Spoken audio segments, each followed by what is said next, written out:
The CoinWeek podcast is brought to you by PCGS, the standard in the rare coin grading industry. U.S. coin designer Emily Damstra is now hand-signing labels for PCGS. With more than 10 U.S. coin designs under her belt, Damstra is a next-generation coin artist.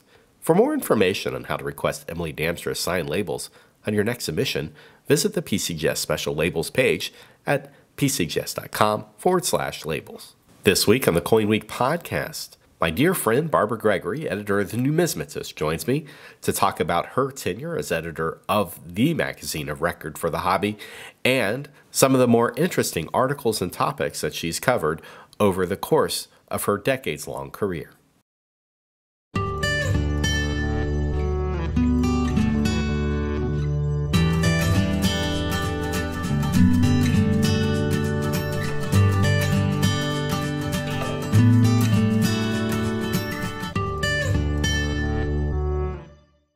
Hi, Barbara. Thanks for joining me in the CoinWeek podcast.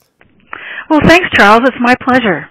You know, of all the people in the industry, I can't think of anybody on the publishing side who has held and maintained a more bedrock position for telling the story of the numismatic hobby over the course of the past 3 or 4 decades, and who has had a bigger impact in transforming the standards of hobby publications as you have as the editor of the Journal of Record, the ANA's Numismatist. So I'm absolutely delighted to have you on. Well, I'm delighted to hear you say that. I always love talking to folks who enjoy the magazine, and truly the magazine's just been such a labor of love for me, and hopefully that shows in the publication. So my first question I have to ask, I hear that you're planning to retire next year, is why are you leaving us? Why am I leaving? Well, you know, I've been working on the staff of the Numismatist for 38 years, and although I really love my job and I feel that I'm still good at it, I'm getting weary of the monthly deadlines, and would like to. What do they say? Always, want to spend more time with my family. So I'm looking forward to that, but I still hope to be involved in numismatics in various capacities.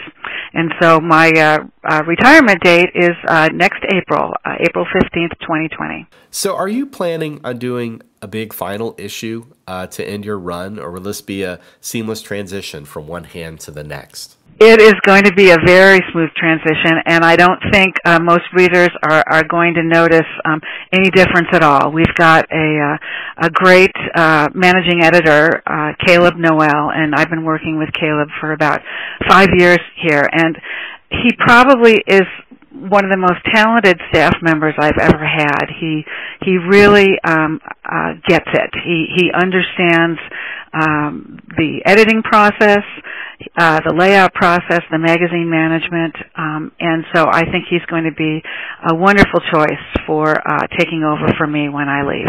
I think when he takes over, Caleb will become the youngest editor in the Numismatist history. Am I correct in that? I think so. I was 32 when I became production editor of the magazine, and then I think around 36 when I was named editor. And so Caleb is not quite 30, so he's going to hopefully bring a fresh perspective to the magazine, and yet one that is very professional and competent. Let's talk about perspectives in the magazine. Of course, over the course of your tenure at the Numismatist, the hobby has changed quite a bit. And I assume that in your position as editor of the magazine of record for the American branch of the hobby, that you would have had a bird's eye view on all of it. How challenging was it as somebody producing a publication like the Numismatist, one that is, directly tied to the ANA, to accurately and faithfully cover the challenges and changes in the hobby, when not all of it, was seen as positive by collectors at the time? Especially when it's the ANA's mission, to evangelize the importance of numismatics to the general public. Well, over those decades, I have seen that ANA membership has risen and fallen, but I also noticed that the core membership has remained stable at about 25,000 members, and that kind of bolsters my belief that the hobby appeals to a finite group of people, and those with an interest in the history, art, culture, or science. But that said, I don't think that the hobby is doomed. I really believe if we sow the seeds of numismatic study in our schools and promote the hobby's link to history, that people will turn to coin collecting when their time and finances allow. I think so many folks in the hobby are always, they're on that bandwagon where, oh gosh, we've got to increase membership. We've got to get more kids involved. And I think it's a fine idea, but I don't think it's a very practical idea. As I said, the average child doesn't have an interest in history or in art isn't going to find coin collecting appealing. And so just to mention an article that we ran in the Numismatist several years ago by Dennis Tucker, who is the publisher for Whitman Publishing. And he mentioned very succinctly this very same thing, that our efforts would be better spent getting kids interested in history, and as I said, perhaps showing them in classrooms how numismatics plays a part in that. And then as time goes on, as I said, they'll come back to the hobby and help to keep our ranks strong. And along the same lines, talk about publishing. When the digital media became so popular, folks said that print was dead, and I think we can all see that that's not the case. They thought that bookstores were going to close all over America, and that just isn't true. There are things like printed books, like numismatics, that hold a special appeal for a certain kind of people, and I really believe that will continue on for a good long time. I have every issue of the Numismatist in my library dating back to probably 1904, and I've hardbound these volumes, and I refer to them quite frequently. And I think through those pages, the pageant of the numismatic hobby is told. And as a devotee of the Numismatist and several magazines, I think that there are always runs of a magazine where it's at its best. It is achieving all it could be at the time. And I think with the Numismatist, we've had 3 or 4 golden periods, and now I think in the past few years of your tenure, I would count that as one of those golden periods. Well, and that's great to hear. I think our surveys have shown that 42% of our members never throw their magazines away, and there's a lot of people like you who have gone back to assemble a collection of some of the older issues.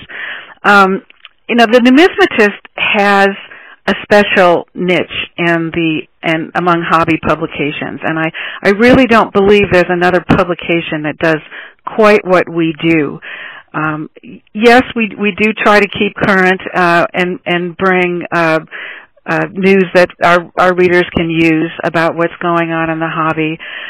But our real focus is, as you said, presenting those really great, memorable feature articles that many of which have changed numismatic thinking and history, and that's a really special place to be. The content and quality of the magazine many years ago, even when it was in its little 6x9-inch black and white format, was always great. But it sure looks a lot more appealing now. I think the larger format and 4-color layout have done much to increase the magazine's popularity. And we've also tried to make the publication more engaging and personal. We want readers to know that they're not alone in their collecting challenges, and I really feel that we have accomplished that, and I hope you agree. Absolutely. One of the great things you find when you go through the archives is that you find within the pages of the Numismatist, the personality of the A&A comes out. Researchers may wonder, what were contemporary opinions of new coin designs as they rolled out? Well, all you'd really have to do is go dig through the pages of Numismatist, and you'd find out what collectors thought of them, and pretty much they all hated them. From the Peace Dollar to the St. Gaudens 20 to Schlag's Jefferson nickel design. It's all in black and white. It's all on the page. And you see these opinions in the Numismatist because at its heart, it's a club publication. And it has that familiar element to it. These collectors are your peers. Their opinions are opinions they would share to you if they were in front of you. And as a reader, you find yourself part of this larger community. And you'll get, also other things like in-depth details about the upcoming conventions or who went to the convention. You get the photos. You get to see the hotel that hosted them. You get to see who gave the ANA the key to the city and what was being set up for the spouses and what jaunts across, the major cities in their golden period happened. And this is what it feels like to me reading the magazine. So I think this has maintained the numismatist personality through the decades, even as it's become a much more polished and professional product. And I think when I look back at the older issues, I love reading the commentary of the magazine's founder, Dr. George Heath. He was really quite the writer and could spin a really marvelous tale. And his analogies were always very interesting and kind of heartwarming in a way when he would talk about the fellowship of coin collectors and the good ship Numisma, sailing forth on calm seas. It was wonderful prose, and I wish, sometimes I try to recall that in what we do in the current publication, but I do try to balance it out a bit, to make sure that we address the needs of our readers and still make them feel that they're a member of a big club. What are the toughest topics that you had to cover? Well, some years ago we experienced some difficulties with ANA leadership. Times were pretty tense, and many employees just pretty much kept their heads down and just did their work. But because the Numismatist is a publication of record, we felt it should be reporting on these issues. But again, as I said, it was difficult to know how to approach these. But ultimately, we limited our coverage to reports of the legal proceedings only. And what was interesting to me was that our readers made it clear that although they were concerned for the health of the association, they really did not want to read about ANA politics in their hobby publication. You probably received a ton of letters and feedback from members over these matters. I know as someone outside the organization, I'm a member of the ANA, but as someone who doesn't work inside the belly of the beast, you probably get a lot of feedback about the hardships that the ANA experienced due to a series of personnel matters that unfolded in the last decade or so. For a period of time, I think people outside of the in the hobby thought the association was adrift. And now that we have several years of good governance under its belt, the ANA's prospects are going in the right direction. So we did get through that. As a result, do you feel like the morale at the ANA has significantly improved? Has your outlook on what's going on improved along with it? Oh, definitely. I think that the folks working here at ANA headquarters are enjoying their work. They're confident that their work is appreciated. I think they feel secure in their positions. And granted, I tend to be a little bit of a Pollyanna here, and I have a bit of a reputation for that. But I really consider the ANA to be a big family. And granted, even in a family, you don't always get along with everyone all the time, but there really tends to be a great deal of mutual respect and courtesy among the employees here at the ANA, and I get the feeling that over the last few years that everyone is comfortable and secure in the direction that the ANA is taking, and is ready to put aside any worries that they might have had and concentrate on their work and serving our membership. What were the most rewarding articles that you published? Were there people that you really enjoyed working with during your tenure? That's a tough question. I've produced over 450 editions of the Numismatist during my 38 years here at the ANA, but I think I would have to cite Eric Newman's study in the November 1983 issue about Ben Franklin and his creation of the chain design for continental currency. His original research changed numismatic history, I believe. And more recently, the two-part study by Eric Goldstein and David McCarthy in 2018, and I think the name of the article was "The Myth of the Continental Dollar." I thought that was pretty special. It too challenged a lot of traditional concepts. And what I think is really marvelous too about the hobby and the magazine is that you can see how thinking changes over the decades. In the 1980s, when Eric wrote this article, it was a game changer for quite some time, and as we all know too, there are luminaries in the hobby, and they pretty much define what people know about early American numismatics and going forward to the present time. But then you've got new folks coming on board, and Eric Goldstein and David McCarthy are not new by any means. They've been writing with some regularity in the Numismatist for at least the last 10 or 15 years. But isn't it great that they have the knowledge and the drive to come up and question some of the long-held beliefs and put out and do some original research and present their own take on the numismatic literature and what is known about American numismatics. So I'm very excited about that, and I hope to see that kind of scholarship continue in the magazine as we go forward. Do you find that, given sometimes these articles disrupt the status quo when it comes to our understanding of coins, or maybe sometimes even ersatz coins, that the piece you published about continental dollars had to be treated with an additional layer of sensitivity due to the value these objects have in the marketplace, and that the potential for an article like this to hurt their value and by extension the collectors who own them? I have to say that that the financial side of numismatics very seldom occurs to me. And I think part of that comes with, working for a nonprofit where our goal is to give people the tools they need to succeed in the hobby and to offer them, and in my case, to offer them an entertaining and informative publication. I do always find it interesting when, for example, the SS Central America, when that treasure began to appear on the market, how that truly changed the value of pieces in folks' collections, because all of a sudden there were specimens flooding the market when before the specimens were the known specimens were limited.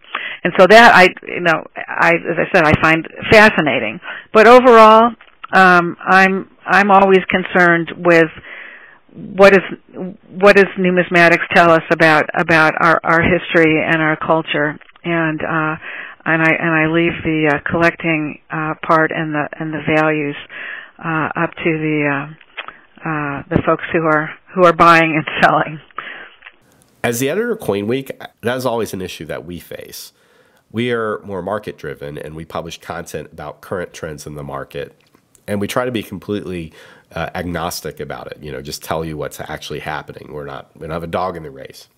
I just had a conversation a couple weeks ago with John Feigenbaum, the publisher of CDN, and he told me that there's no shortage of stakeholders who feel that they know better about what coins are worth than those who follow public auctions and survey the market landscape and are professional analysts. And many of these complainers, of course, they're going to be dealers, but also collectors. So it seems that a piece like the one David McCarthy worked on would be especially profound because the implications that point of view being accepted has long-term for continental dollars and may result in permanent effects on those valuations. Yeah, and that's true with a lot of our articles in the magazine. We have a core of contributing editors who I send articles to, and they weigh in on what they think about what's being presented. Is it accurate? Is the research solid? And so you're right. I think at some point you have to take a leap and say, like, this is important research. Let's put it out there. Let's have a conversation about this. Oftentimes, we'll publish an article and we get some feedback from readers or other scholars and other collectors, and I think that's equally as important as putting the information out there, is to have that dialogue and that conversation. If it engenders some discussion, then I'm delighted. One more thing before I go. I know I agitated for this at the beginning of the year at the ANA Symposium. I challenged the ANA to take up my charge and to get the Numismatist on bookstore magazine racks. What is the progress of this project? Well, as a matter of fact, it not only is going to be a reality, it is a reality. This month, the Numismatist debuted at Barnes & Noble bookstores across the country, and it is in 621 stores nationwide. Granted, it may not be in all of those stores going forward. They will study the success of its distribution there over the next few months, and then adjust the print orders accordingly. But it really is my hope that that Barnes and Noble is a good audience for us, as I believe it is, and that if nothing else, it will be really wonderful national exposure for our magazine and for the hobby in general. The fact that you had mentioned it earlier in the year and was really wonderful. It gave us the impetus to investigate it again. Actually, probably about 15 years ago, the Numismatist had been accepted by Barnes & Noble even then, but it was just a program that we did not follow through on. And it had been on the newsstand in some other different types of stores that really weren't our audience, and it was not successful. But I really hope that sitting up alongside a lot of some of the other wonderful numismatic publications out there, like Coins Magazine and Coin World and CoinAge, that people will see the title, The Numismatist, and say, what's that, and pick it up and get interested. Are you able to disclose the increase in the distribution for the first issue? It's not as much as you might think. We produced about maybe an additional 4,500 copies. Okay. But that is typical for Barnes and Noble, for them to have 5 to 10 copies per store. And interestingly, they had mentioned when we were negotiating this deal that Coin World typically sells about 1,600 copies through Barnes and Noble, and they felt that was a very reasonable showing. And so it's a different approach. And so, as I said, it may not seem like a lot, but the fact that you do have a dedicated audience who goes to Barnes and Noble just to browse around and look at things, and so I really hope that the Numismatists will catch their attention. And we're just doing a 6-month trial right now, but I hope that it proves successful enough that we'll keep it going. Well, this is what you can do if you're listening to this podcast. If you want to support the ANA and the Numismatist being on magazine racks, go out to your local bookstore. Even if you're an ANA member, even if you get a digital copy or you get a copy in the mail, and go buy a copy.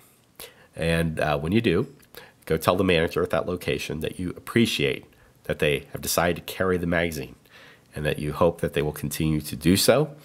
This will go a long way in informing the store that the Numismatist is a magazine worth ordering and carrying, that the Numismatist is a quality product, and that the ANA is an organization that people want to learn about.